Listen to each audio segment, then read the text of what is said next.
very warm welcome. And again, I'm very impressed with how many people are here early morning. If this was Delhi, this room would have been empty at 9 a.m. So this is why we do this conference in New York. We've put together a power-packed and knowledge-filled day for you. So we hope you will find yourself enriched by the end of day today. On that note, I would invite Mr. Nishith Desai to come and be the conference chair for the conference today. Thank you. So it's my real pleasure to be welcoming you all. And I also want to get my colleagues who sit on the board of trusted advisor of firm, Mr. Matt Nimitz, please, and Vijay Raval, and we have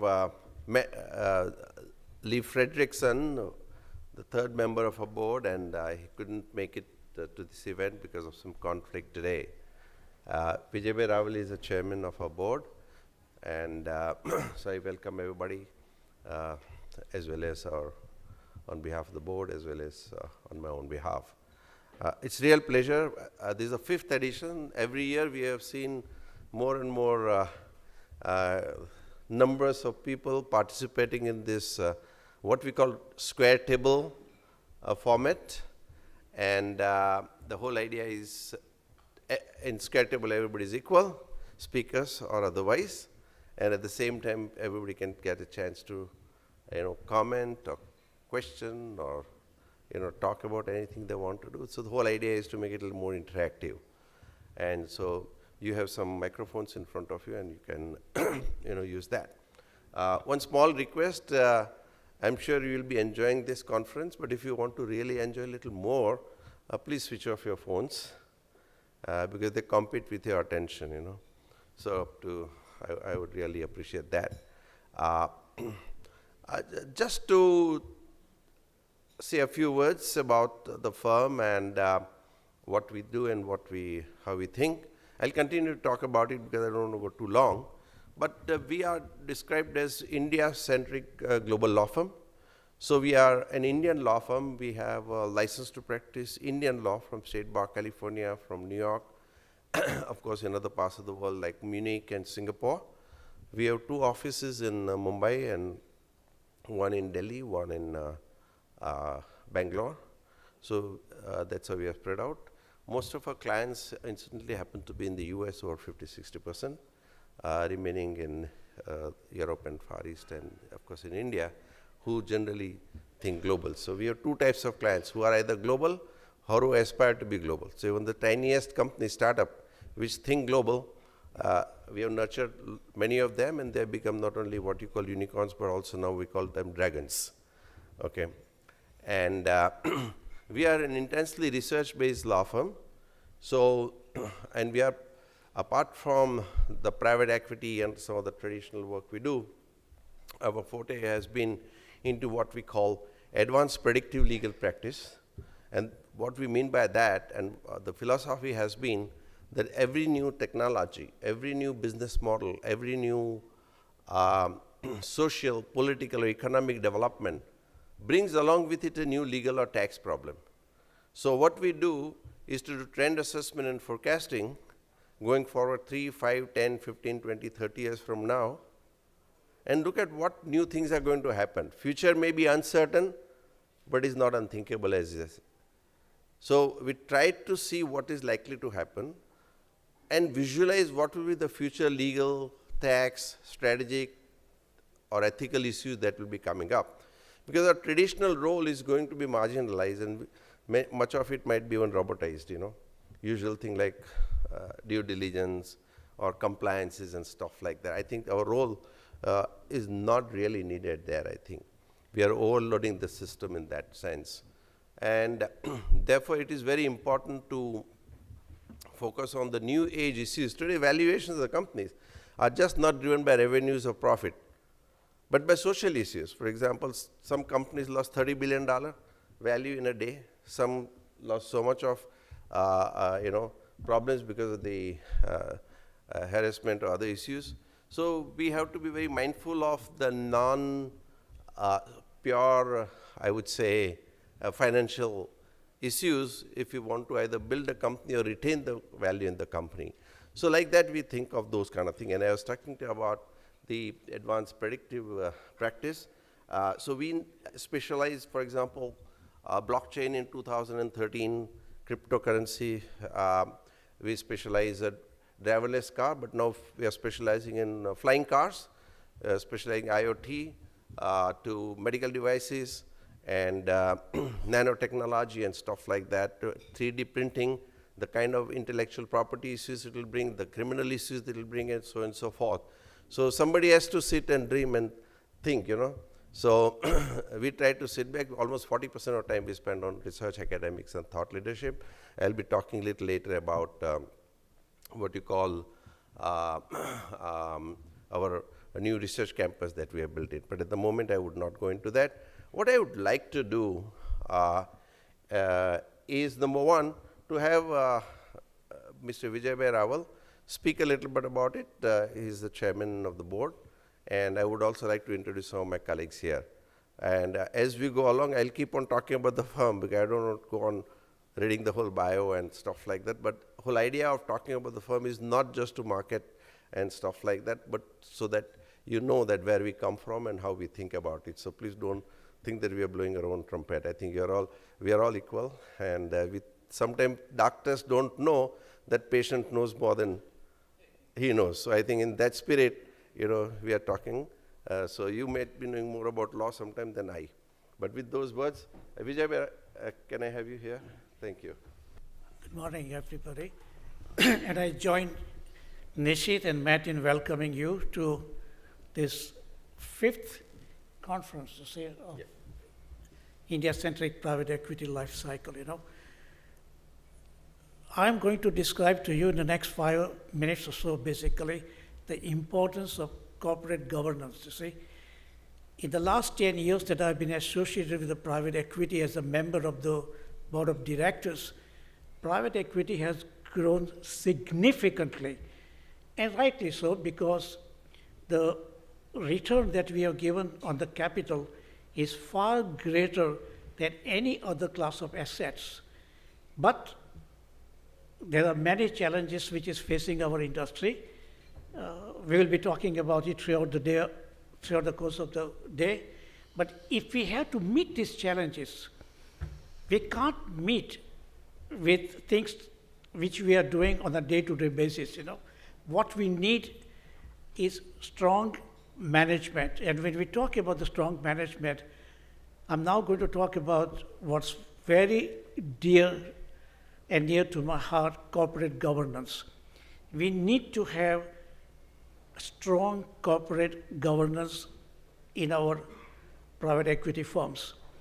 And you need to have the executives, the CEOs have to have very close relationship with the board, especially with the chairman of the board, who is supposed to be encouraging, engaging, and also enabling. So let me talk for 2-3 minutes about how Nishith follows the corporate governance in his own firm. Now, as you know, he's a law firm. He is the founder and CEO of his firm.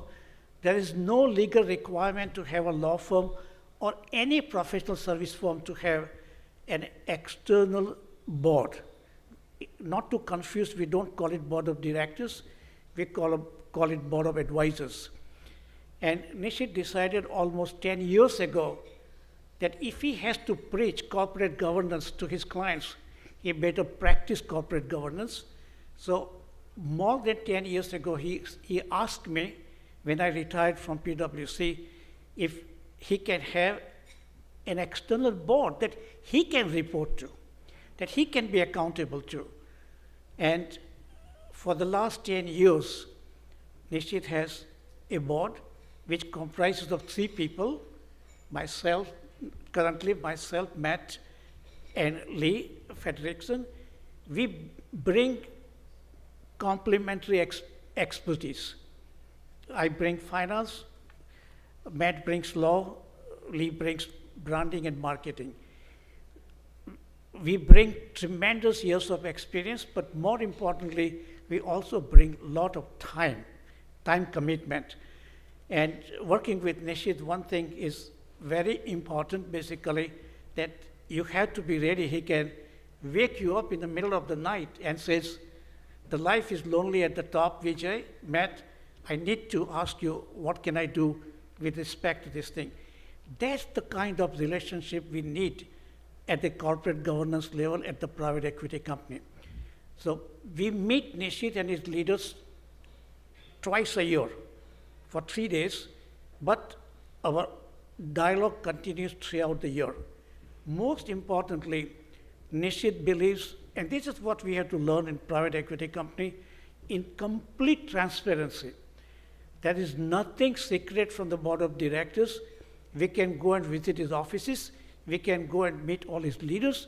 We also have the access to all his operations because he believes more you know about my business, more you can become my business partners. And one last thing I will mention about the board, which is applicable to all the boards. Nishith wants us to speak up. When we have a contrarian view, we just don't keep it to ourselves, you see. We freely express it to Nishith, Matt in particular, what our views are, and hope basically it helps Nishith in doing what he believes in doing in terms of leading the firm, making it distinctly different, and also making it what we call a continuously learning organization. Let me conclude by saying, Nishith, that working with you for all these years, you see, few things have mattered most, you see. One thing is basically when we work with Nishith, the integrity, independence, and innovations are extremely important, And as you might have read, basically, that Nishith firm has been receiving the highest accolades in terms of innovation, including the Financial Times most innovative law firm of Asia. We are very thankful to Nishith and all his leaders for making us proud, making the board proud, for what they have done with respect to innovation. And the last thing which I'll mention, Nishith, that we as the board enjoys, because Nishith believes basically there is more in a life than making money. And what he's trying to do basically is, he says, we need to change the world for better together. And this is not a slogan in his form. Every day people come to work. Every day people realize basically we owe something to our planet. We owe something to people. We owe something to our society. And we have to work together to make it better. So again, I will emphasize to all the people who are in private equity that corporate governance is extremely important in terms of becoming what the BCG says, the firm of the firm. We want to disrupt, we do not want to be disrupted. And in order to do that, we have to do big innovation, and that can only be done when there is a partnership between the CEO and the chairman and the board of directors. Thanks very much. So thank you, Vijay, for such nice words. But I must say that it's been real pleasure working under them. Vijay Bhai was a partner in Ferguson and Company in India long ago. But after that, for almost 30 years, he was partner at PwC in the US. And he set up the Stamford office and then it grew from $10 million to $140 million when he retired. And so you can see how grueling these auditors can be, because we don't know numbers, we don't know other things. Right? We are lawyers, we're simple philosophers, and they know us very well. And so he's, been very, very very, very, strict on a lot of things that we normally won't expect, but he comes up because he is like a true auditor, not in terms of letter but spirit. Number two, Matt. I think, Matt, I would like you to say a few words. And just for your information, Matt was the chairman of Paul Weiss, one of the largest law firms here. And he is also a diplomat. I think you can tell a little bit about that. And you can see how a diplomat could be, how he can do the things, and maybe you're doing something interesting at this point in time in Macedonia. Maybe a word or two will be good. Matt, thank you. Thanks very much, Nishith.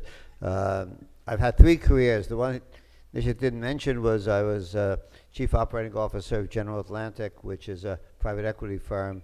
And so much of my life was a lawyer, but a good 15 years I was a client. And so I've seen Nishith both as a colleague, as a lawyer, but also as a client. And I associate myself with Vijay's views. Nishith has built a very exciting firm, so when he asked me to join his board of trusted advisors, it's the only law firm I know that has an outside board, and it's been a very rewarding role. He doesn't listen to everything I say, though, right? But he has a very clear view of how to build a firm.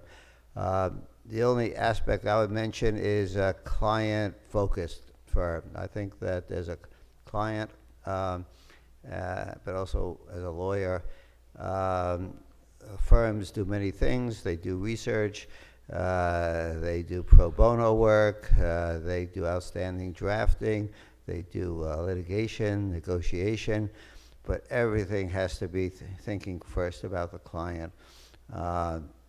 And serving the client. So when the telephone rings and it's a client, you always reply immediately. That type of mentality, I think, is instilled by Nishith into his firm. It's the most important thing. I remember a young associate at Paul Weiss once saying to me, he said, "I can't get any work done because the clients keep calling me." And I said, that's a good problem. I said the problem for you will be when the clients stop calling you. Then you have a problem. I just want to, this is just an introduction, but I wanted to say one thing about the world, the context of the world economy for investing. We shouldn't sit back and be satisfied and think the future is going to be like the past. The last years have been really good years in terms of the world economy. There's been growth. It's been broadly based. There hasn't been much inflation. There have been disturbances in the world, but not really major wars. And I think people are getting a little complacent. I think that the next few years are going to be very tough. And I think this year will be a good year generally, partly because of the tax cut in the U.S. and the fiscal stimulus. So we're getting a big boost here with low unemployment and a lot of investing. But we can't count on it for the next few years. And I think India has to think about that, but it could also be a beneficiary. I think that we'll see the Indian economy growing at a faster rate than most other economies, almost all the major economies. The U.S. growth rate, 3%, is probably going to go down rather than up.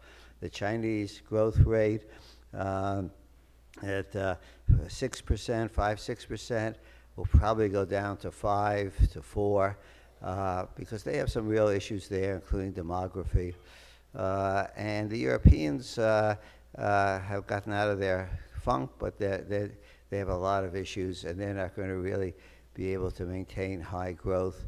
And India is fortunate in a lot of ways to be isolated from some of the big problems and to have a relatively stable system and a demographic picture that's more dynamic than most other countries.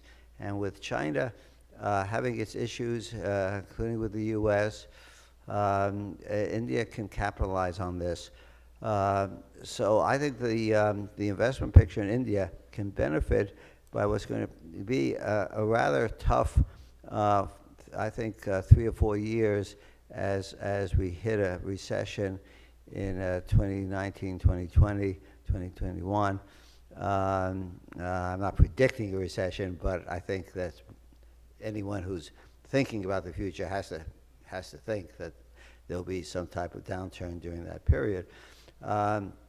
India has to really get through its election, stabilize some of its policies, and take advantage of this global economy during the next period of more troubled environment. That's all I'll say for now, and I'll be back on one of the panels. Thank you very much. Thank you, Nishith. Thank you. So thank you, Matt. I think I just mentioned that he's also been a diplomat. So he's been negotiating Macedonia name dispute. Yeah.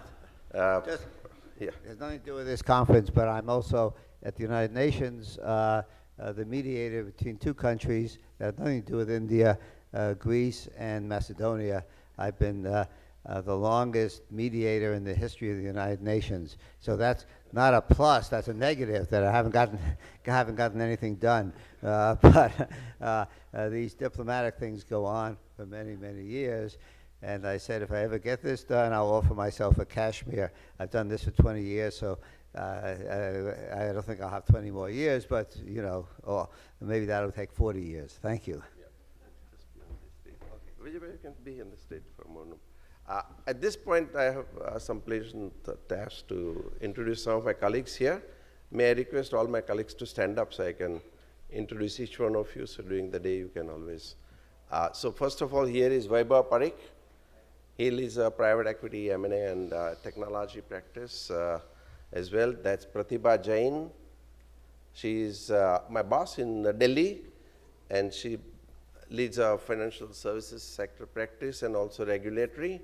Then we have Ruchir Siha. He does private equity, M&A, and real estate. Nishchal Joshipura, again, he leads our M&A practice. Nupur, she does all the technology and the other kind of stuff, and she's in the US as well. Rishi Sancheti, he leads a funds formation practice, and anyone else I'm missing out. So I think all are here. Am I missing anybody? Except I have to acknowledge presence of my friend Arvind. While he is not a regular in the firm, but he is a very close friend. He is like a part of the family. So this is a little introduction, and thank you so much. May I now have Nishith Desai just come here.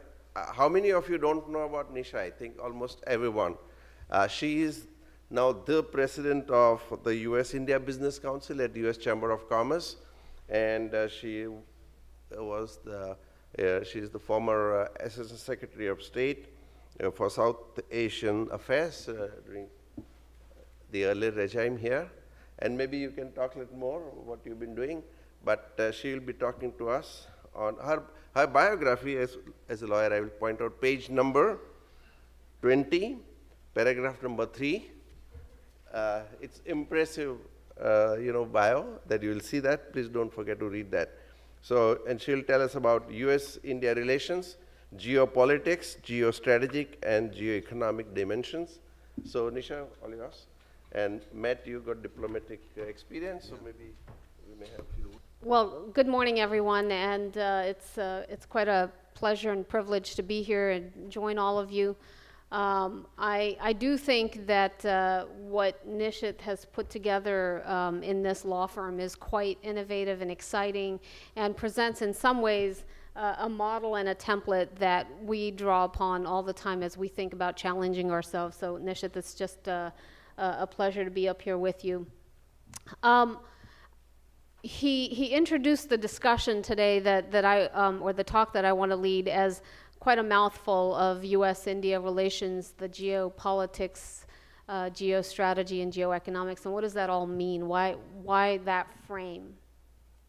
What I've been talking about quite a bit, both in my earlier incarnation as the Assistant Secretary of State that managed South and Central Asia policy at the State Department in the Obama administration, but more specifically at the U.S. Chamber of Commerce and what I focus on at the U.S. India Business Council, is that, you know, historically we think about Asia and the Indo-Pacific and the government through the lens of the strategic landscape and where, you know, the PACOM command theater and how we're aligning in terms of our alliances and our adversaries and all of that. But what I think has firmly kind of shifted over the last few years is that increasingly there's an understanding, and I will say belatedly within the United States, but perhaps more so across Asia and now firmly in the US as well. And that is that it is the economic landscape of Asia, of the Indo-Pacific, that is driving the geopolitics of the region. And if we're not paying attention to the economics, we will not succeed in the larger geopolitical landscape. I know that's not necessarily what all of you are concerned with, and it's not necessarily the lens at the U.S. Chamber of Commerce, but it is a lens that's important to understand. And why is that the case? Well, if you think about the fact that 50% of global GDP, according to the Asian Development Bank, by the year 2050 is going to be comprised of the economies of the Asia Pacific, or what we now call the Indo-Pacific, so that we can kind of create that broader geographic expanse. 50% of global GDP. Asia already comprises over 50% of the population, but well short of 50% of global GDP. And that means that the growth in Asian economies is going to be the big driver of global growth. And for the United States and for the U.S. Chamber, the way we look at it on behalf of American companies, American industry, is that if you're not relevant to the growth story in Asia, if you're not investing in the growth of Asian cities, if you're not meeting the needs of Asian consumers, in case you don't know who I am, there you go.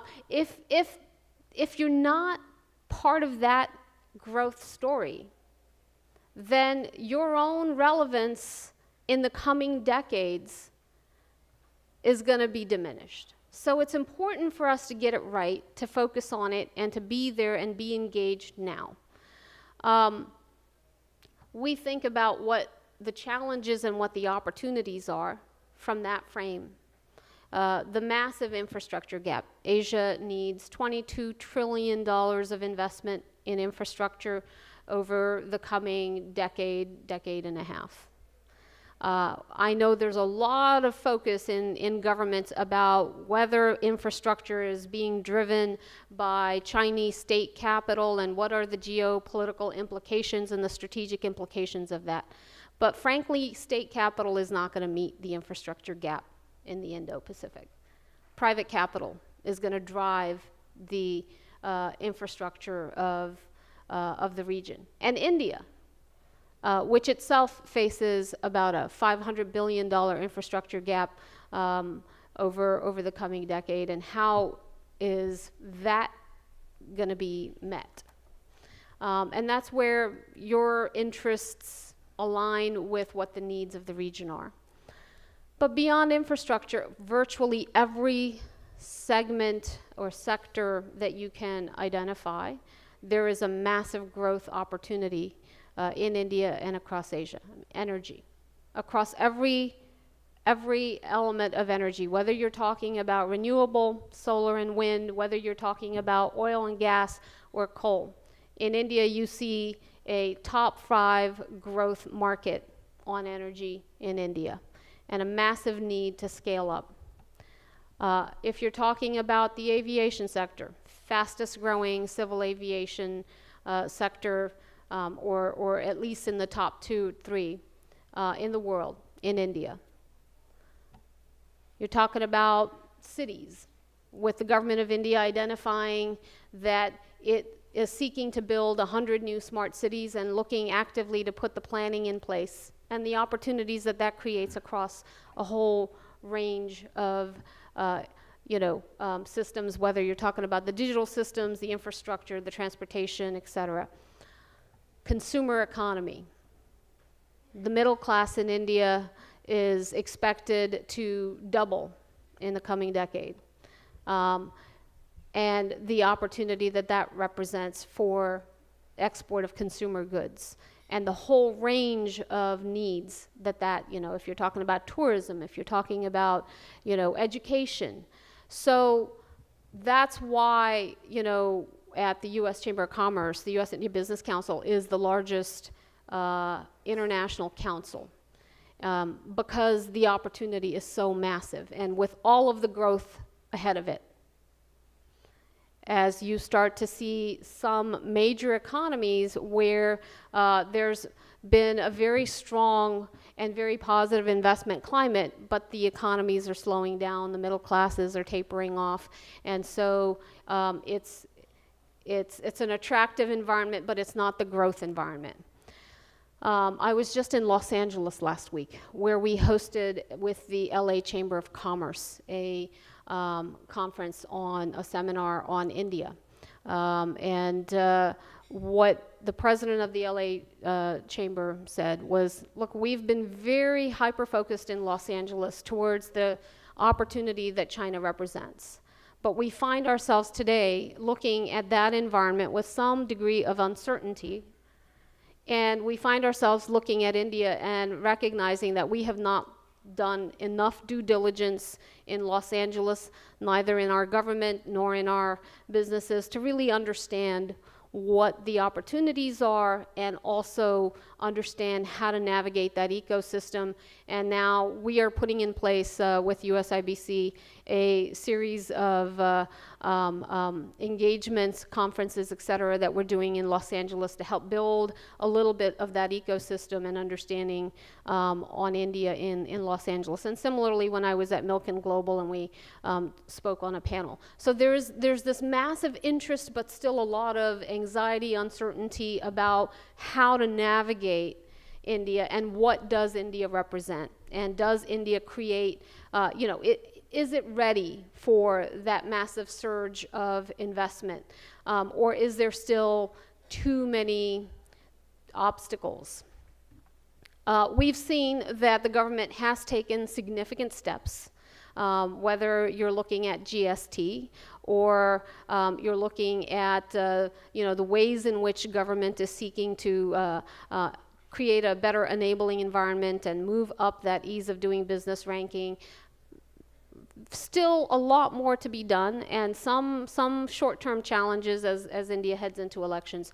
But I firmly think that India understands that in order to attract the capital that it needs to create the economic growth and prosperity that it seeks, and to be the global economic power that it seeks to be, that it is going to have to create greater efficiencies, greater transparency, and greater dependability in its economic, regulatory, economic governance.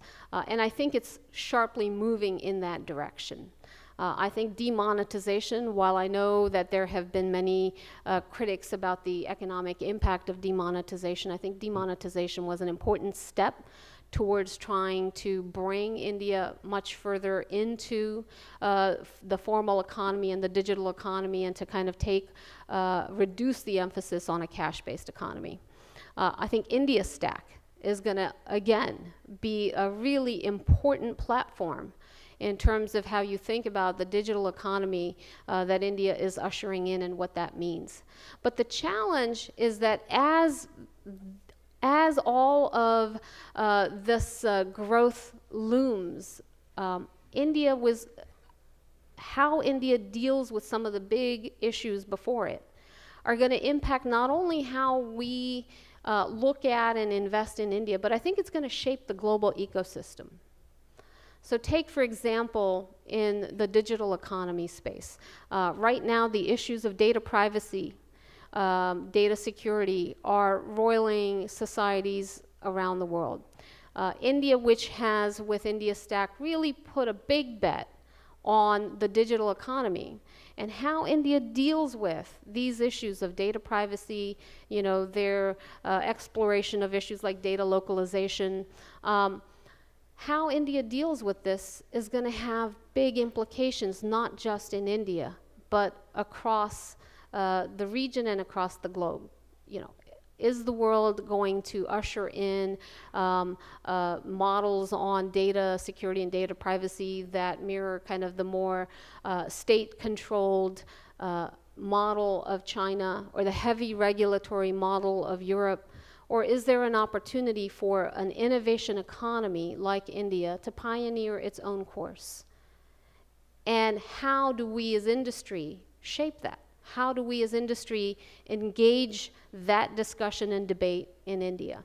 And this is a major area of focus for organizations like the U.S. India Business Council right now in working with RBI, in working with the Finance Ministry, in working with the Prime Minister's office, and in creating an interface for investors and industry to be able to help think through the implications, because the implications are going to be massive for India's economy, and they're going to be massive for virtually every industry. It's not just about the tech giants. It's not just about the payment companies. The digital architecture is going to impact virtually every segment of industry. And so it's issues like this where the geoeconomics, and I call it geo because it has greater than India implications, are going to have significant geopolitical and geostrategic implications. The politics, 2 minutes, and then I'll pause because I know we're on a deadline and I want to also make sure we leave time for a little bit of interactive Q&A.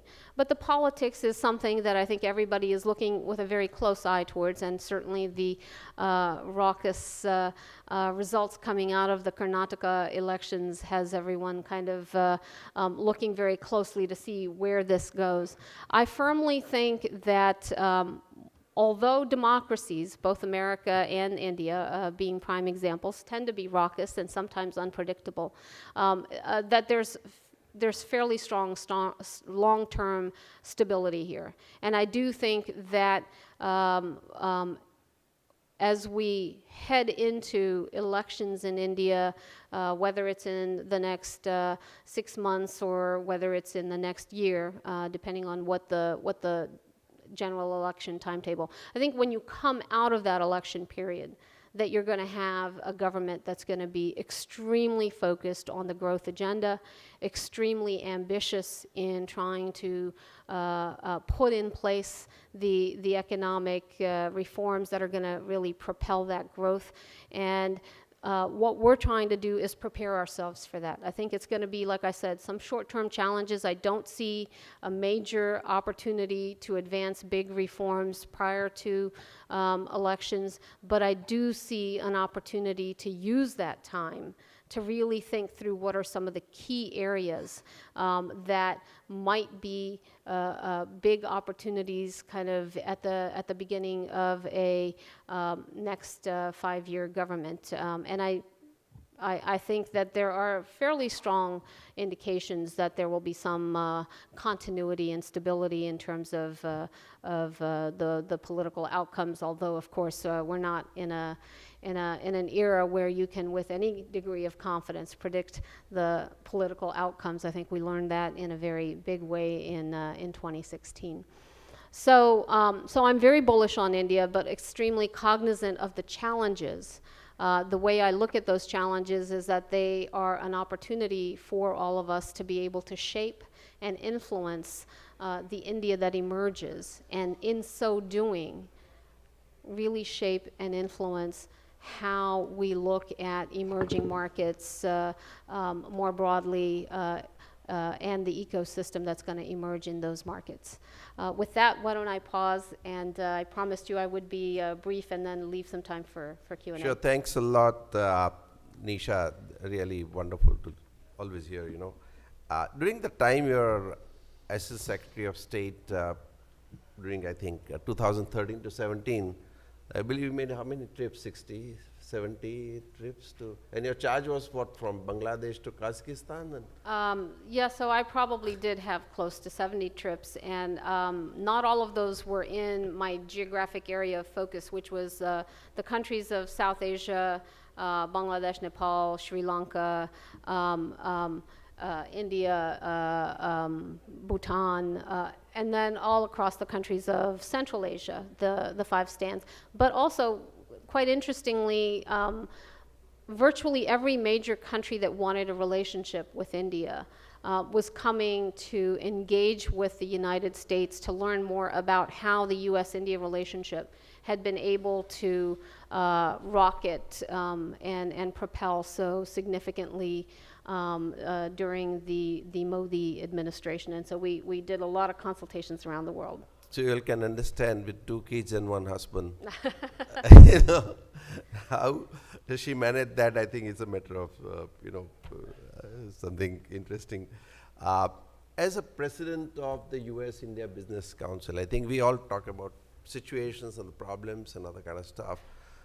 Would you mind telling something what USIBC is doing currently, and you're also taking a lead in a trilateral relationship, and if you don't mind, can you tell something on that? Sure. So as I mentioned, there's very deep regional implications, and so what we have been focused on is trying to capture some of the convergences, the synergies that exist. We are looking at the Indo-Pacific on infrastructure, for example, and convening trilateral discussions that are track 1.5, which basically means you have some government and you have private sector representation that bring together the United States, India, and Japan. And we just had a trilateral conference on infrastructure which Nishith participated in at the U.S. Chamber on Monday, with some strong leadership coming out of the current administration on looking at new tools for investing in infrastructure.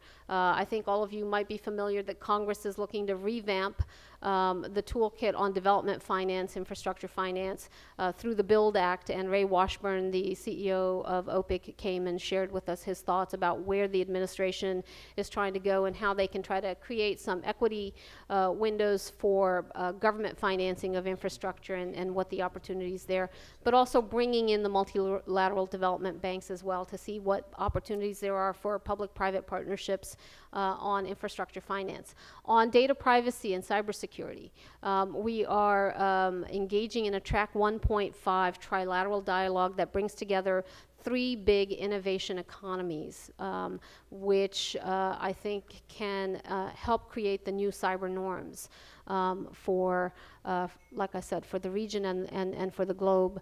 And that is a US, India, Israel cyber dialogue, cyber track 1.5 cyber dialogue, where we start bringing together some of the ideas around the balances that are needed on addressing issues of data privacy, cyber security, and yet creating a regulatory environment that allows innovation to flourish. And that allows for new businesses to be able to really emerge and grow.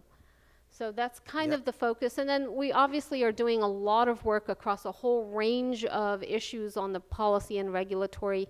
And the last piece that I'll leave you with that we're also very cognizant of is increasingly during this era of activist shareholders and focus on impact, how is industry, how are corporations actually creating social impact and social goods so that we're not just out there talking about our market share and our bottom line, but we're thinking about this in ways that you look at, what I think Unilever has talked about as the triple bottom line, the social sustainability, the environmental sustainability, as well as the economic sustainability of a venture. So at USIBC, we're working very hard to give our members the opportunity to demonstrate impact and to aggregate that, whether it's on women in the economy, on skilling, on affordable health care,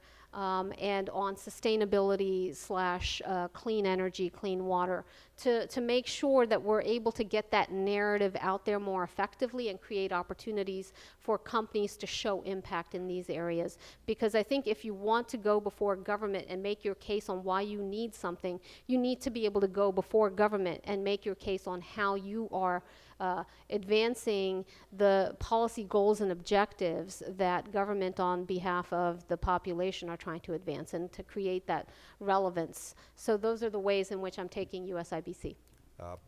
Before I open up to question, I know we are running slightly late, but I think it's interesting because you want to get some value out of the whole thing. Matt, you have? Just ask a question on infrastructure, because for the last 20 years, everyone has said India needs infrastructure. India needs the gating item for Indian development is infrastructure, and it's never really come about in the dynamic way we need. I think some of the new airports are a positive example of unleashing private enterprise into the infrastructure. But when you look at what China has managed to accomplish in terms of ports, trains, highways, maybe they've invested in infrastructure, but the Chinese infrastructure is a base for the next 50 years of development. And China's idea of one road, one belt with other countries, and putting a lot of resources into it. The bank they set up, this is real money and real dynamism, which is not necessarily in the U.S. long-term political interest. And our government talking about infrastructure a lot, but not doing it with any funding. And all of us know, our firm, General Atlantic, we've invested in India now 18 years, right? I mean, starting in 1980 with Putney and Dasht and others. And we've looked at infrastructure, and we've always backed out, because when you actually look at the regulatory system, the governmental system, the corruption issue, and the cost issue, you have to say it doesn't really necessarily work. Do you see now, because you're on top of it and I'm not, any break in this that will allow more resources to go into it and make it profitable for outside investors to actually get into infrastructure? I think it is changing. I mean, one point you see some actors who are able to come in, like the Canadian pension funds, the long-term capital, and be able to put resources in and do it with confidence that they're going to be able to get the returns that they need. You see the government taking certain steps, the creation of the NIIF, with which Nishith can probably speak to with much more authority, but the National Infrastructure Investment Fund, which can put the investment in the greenfield infrastructure and then try to offload it with private investment, private capital for brownfields, so that you can then kind of have the O&M and resources. So they're looking at, and understanding what the constraints have been and trying to then unlock that. Now, clearly there are still a lot of hurdles, particularly as you think about, some of the challenges in terms of land acquisition, in terms of some of the regulatory and permitting uncertainties. But that's why I think if you look at the way that they're trying to manage the greenfield, brownfield, to try to manage some of the risk involved. And then from the U.S. government's perspective and from other, government investment agencies, I mean, the U.S. government is talking about trying to double the capital that it has at its disposal to try to leverage in investment.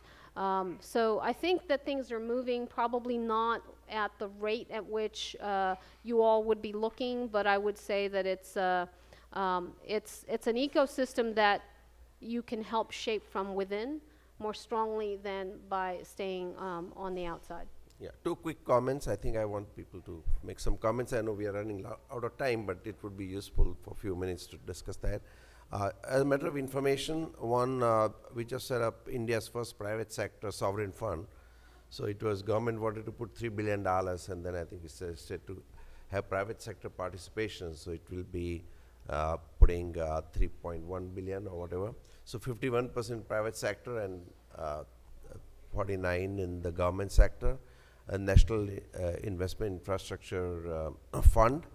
And it's an interesting experience, and I think it's shaping up well already. There are a number of infrastructure assets that are already matured, and those ones are the first ones that can be privatized in some sense or can be farmed out. Greenfield would take a little time, but midfield, if you put it that way, you know, that's one opportunity, and second is slightly mature asset. There are quite a few of them. In the middle of all the cloudy atmosphere, you see, we have seen this airport suddenly coming up and some ceiling coming up, and then now we are seeing yeah, all those things are also there. Some islands of excellence that we see. If we can put together, I think we'll see that. But instead of my talking too much, I'm here and we are all here. And if somebody wants to know about NIF, my colleague Pratibha Jain and Richi Sancheti would be happy to give you more information on that as well. So can you tell your name and make a quick comment, because we are running out of time. Please bear that in mind. And some of the people later on, please move this side afterwards, after the session. Please. I'm Christian Mehta with Steadview Capital Management.